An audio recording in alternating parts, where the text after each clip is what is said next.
जंगल के बीचों बीच वो कैंप ऐसा लग रहा था जैसे दुनिया से कटा हुआ कोई खामोश राज हो।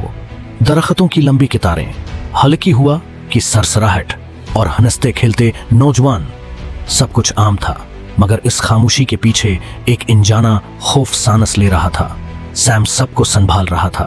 वो कैंप का जिम्मेदार था, एक ऐसा शख्स जो दूसरों को महफूज रखने की कोशिश कर रहा था, मगर उसे खुद नहीं मालूम था कि सबसे बड़ा खतरा उसी के अंदर जागने वाला है। रात जैसे ही गहरी हुई, माहौल बदलने लगा। हंसी की जगह खामोशी ने ले ली। दूर कहीं से टहनी के टूटने की आवाज आई, जैसे कोई देख रहा हो, छिपकर इंतजार में। उसी जंगल की जमीन के नीचे एक लकड़ी का मासक दफन था। एक ऐसा मासक जो सिर्फ लकड़ी का टुकड़ा नहीं था, बल्कि एक लांत था, एक ऐसी ताकत जो इंसान को इंसान नहीं रहने देती। पहला चीखना अचानक सुनाई दिया।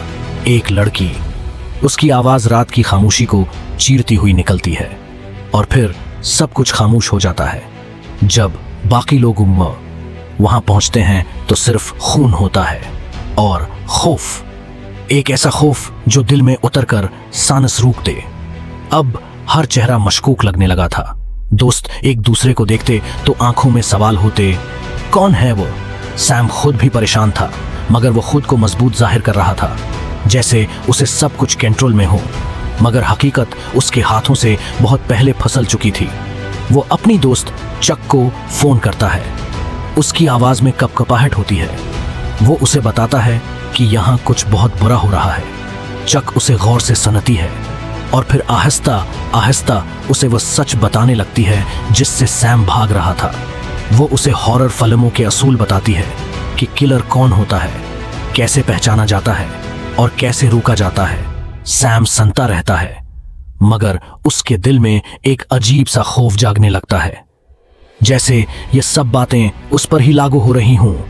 फिर अचानक यादों के टुकड़े उसके जहन में चमकने लगते हैं। वो खुद को देखता है, हाथ में वही लकड़ी का मासक, सांस तेज, आंखें बदलती हुई, और फिर खून। उसके हाथ कांपने लगते हैं। नहीं, ये मैं नहीं हो सकता। मगर हकीकत यही थी, जब भी वो मासक पहनता वो बदल जाता था। उसकी सोच, उसका दिल, उसकी इंसानियत, सब कुछ जैसे खत्म हो जाता था। वो एक ऐसी ताकत के काबू में आ जाता था जो सिर्फ तबाही चाहती थी। हर कत्ल, हर चीख, हर खून का कतरा, वो सब उसी के हाथों हुआ था। ये एहसास उसके अंदर से उसे तोड़ देता है। वो खुद से नफरत करने लगता है। वो भागना चाहता है, मगर खुद से कहां भाग सकता था। उधर बाकी लोग अपनी जान बचाने की कोशिश कर रहे थे। जंगल अब एक कैद खाने जैसा लग रहा था, जहां हर साया दुश्मन था। सैम फैसला करता है कि वो उस सब को खत्म करेगा। वो खुद को रोकने की कोशिश करता है। वो उस मासक को दूर फेंकना चाहता है, मगर जैसे ही वो करीब जाता है, एक अजीब कशिश उसे अपनी तरफ खींचती है, जैसे वो मासक उसे बुला रहा हो, पहन लो मुझे, मुकम्मल हो जाओ। वो मज़ाहमत करता है, चीखता है, मगर इंदर की तारीकी ज्यादा ताकतवर थी। आखिरी लम्हों में वो एक इंसान और एक दरिंदे के दरमियान फंस जाता है। एक तरफ उसकी इंसानियत, दूसरी तरफ वो खूनख्वार ताकत, और फिर सब कुछ धंधला जाता है। कहानी यहाँ खत्म नहीं होती। सैम को टेलीफोन पर चुप बताती है कि तुम्हारी मौत जैमी नामी लड़की के हाथों से होगी, और वही दोनों लड़कियां एक बंद कमरे में छिपके से औजार देख रही है। कभी एक चीज तो कभी चीज। वो उसी चीज की तलाश में थे कि हद से ज्यादा तेज और हल्की हो ताकि चलाने में आसानी हो। दूसरी तरफ मासक वाला जलाद पहुंच जाता है। दोनों ताला लगाती है, उस पहले ही मासक वाला पहुंच जाता है, और दोनों अंदर ही रह जाती है। मासक वाला दरवाजा खोलता है तो जेमी उसके मासक पर बेलच्चा मारती है, और उसका मासक उतर जाता है। फिर माफिया मांगता है, सारा हकीकत बयान करता है कि उसे ये सब किया कराया उसका है। उसने सारे गलत काम मुझसे कराए, क्योंकि ये मासक एक काले जादू वाले चड़ील लोहे का बनाया हुआ है, और लड़कियों को यकीन दिलाने के लिए वो दोबारा काल मिलाता है, और सामने वाली औरत लड़कियों को किस्सा सुनाती है, और इतने में मासक का असर फिर शुरू हो जाता है। सीम मासक को न पहनने की कोशिश करता है, मगर शैतानी कूद इस पर हावी होता है और लड़कियों की नजर सीम पर पड़ जाती है।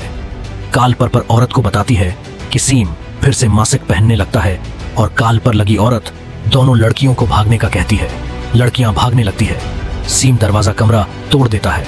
कुछ देर भागने के बाद काली लड़की जेमी से कहती है कि तुम बहुत पाक साफ हो, आज मैं तुम्हें गंदा करती हो, तुम वर्जन हो, किसी ने तुम्हें छुआ तक नहीं, आज जंगल में तेरा सत्यानाश होगा, कभी सिगरेट गांगा चर्स नहीं पी हो, आज जिस्म के टकड़े होंगे।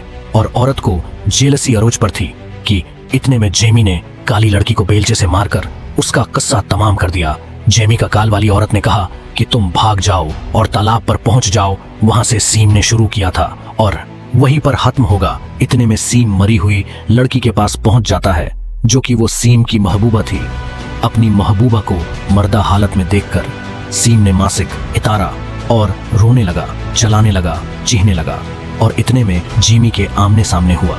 जेमी का काल वाली औरत ने बताया कि भाग जा, मगर उसने कहा अब और नहीं भागूंगी, या मारूंगी या मारी जाऊंगी, और सीम के आमने सामने हो जाती है। सीम ने कहा कि मैंने मासिक उतारा है, और बातों में उसे यकीन दिलाता है कि जहां से मासिक मिला था वहां वापस दफनाते हैं, क्योंकि सीम को पता था कि मेरी मौत इस लड़की के हाथों है, चाहिए मैं कुछ भी हूं या कुछ भी करूं। उसलिए सीम ने दूसरा रास्ता एहतियार किया और मासिक दफनाने के लिए उस जादू वाले पेड़ के पास पहुंचे। जेमी ने गड्ढा खोदा और सीम ने बेग दे दिया, जिसमें पहले से वो मासिक था। जेमी बेग खोलने वाली थी। सीम बोलता जा रहा था कि बेग खोलना नहीं, लेकिन जेमी ने बेग खोला। सीम ने मना फेर लिया और चड़ील ने आवाजें दोबारा शुरू की और कि किल हिम। जेमी ने मासिक पहना, सीम के पीछे खड़ी थी। सीम आवाजें लगा रहा था, नहीं पहनना, नहीं पहनना, और जेमी ने मासिक पहना था।